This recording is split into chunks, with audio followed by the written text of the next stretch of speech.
County കോർക്കിലെ ഏറ്റവും പ്രേതബാധയുള്ള സ്ഥലങ്ങളിൽ ഒന്നായ ഈ ടവർ 14-ാം നൂറ്റാണ്ടിലോ 15-ാം നൂറ്റാണ്ടിലോ ഉള്ളതാണ്. പുരാതന അയർലൻഡിനെ അല്പം ആസ്വദിക്കാൻ ആഗ്രഹിക്കുന്ന കാഴ്ചക്കാർക്കിടയിൽ ഇത് ജനപ്രിയമാണെങ്കിലും പാരാനോർമൽ ആക്ടിവിറ്റികളെ അറിയുവാൻ താൽപ്പര്യമുള്ളവർ തീർച്ചയായും കണ്ടിരിക്കേണ്ട ഒന്നാണ് ബെൽവെല്ലി കാസിൽ. പുരാതന ഗോപുരത്തിൽ ചുറ്റിത്തിരിയുന്ന ആത്മാക്കളുടെ കൂട്ടവുമായി മുഖാമുഖം കാണുവാൻ ഭാഗ്യമുള്ളവർക്ക് ഒരു കാര്യം സമ്മതിക്കാം: ഈ ഇടം ഭയാനകമാണ്. ബെൽവെല്ലി കാസിലിൽ കാണപ്പെടുന്ന ഏറ്റവും സാധാരണമായ ആത്മാവ് ലേഡി മാർഗരറ്റ് ഹോഡ്നെറ്റിൻ്റെതാണ്. ലേഡി മാർഗരറ്റിനെ വശീകരിക്കാനുള്ള അനന്തമായ ശ്രമങ്ങൾക്കു ശേഷം അവളുടെ കമിതാക്കളിൽ ഒരാളായ കോണ്ടി കോർസി അവളെ കീഴടക്കാൻ വേണ്ടി പട്ടിണി കിടക്കാൻ പദ്ധതിയിട്ടു.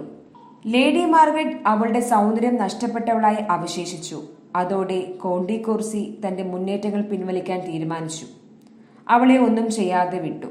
ഇന്ന് അവൾ ഹാളുകളിൽ അലഞ്ഞു നടക്കുന്നത് കാണാം, മുഖമില്ലാതെ ശക്തിയോടെ ചുവരുകൾ തടവി ആ ബെൽവെല്ലി കാസിലിൽ.